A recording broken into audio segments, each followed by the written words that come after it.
March 6, 2026 Midday News Summary, New York Time, covering 6 morning to 12 noon. Don't forget to subscribe before we start, so you don't miss out on the latest international news.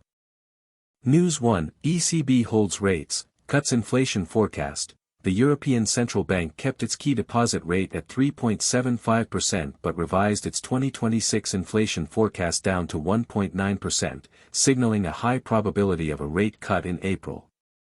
The euro fell 0.8% against the dollar to 1.0720 following the announcement. News 2, U.S. non-farm payrolls add 275,000 jobs in February. The U.S. Labor Department reported stronger-than-expected job growth of 275,000 for February, though the unemployment rate ticked up to 4.1%. The data reinforced the Federal Reserve's patient stance, leading to a brief spike in Treasury yields. News 3, China sets 2026 GDP growth target at 5%.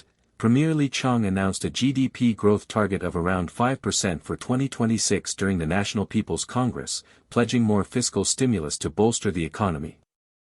Asian markets reacted positively, with Hong Kong's Hang Seng Index rising 1.5%. News 4, oil prices slide 3% on OPEC Plus output decision. Brent crude futures fell to $78 per barrel after OPEC Plus agreed to extend voluntary production cuts but signaled a potential gradual increase in output starting in Q2, easing supply concerns. News 5, Japan Q4 GDP revised up to 0.4% growth. Japan's Cabinet Office revised its Q4 2025 GDP growth figure upward to an annualized 0.4%, avoiding a technical recession. The yen strengthened slightly to 147.50 against the dollar on the data.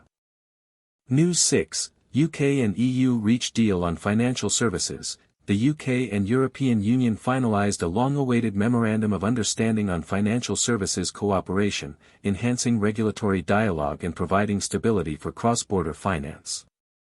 News 7, major tech antitrust hearing opens in Brussels. The European Commission began a landmark hearing against a major U.S. tech giant, alleging anti-competitive practices in its App Store, which could result in a fine exceeding €10 billion. That's all for today's news. See you next time.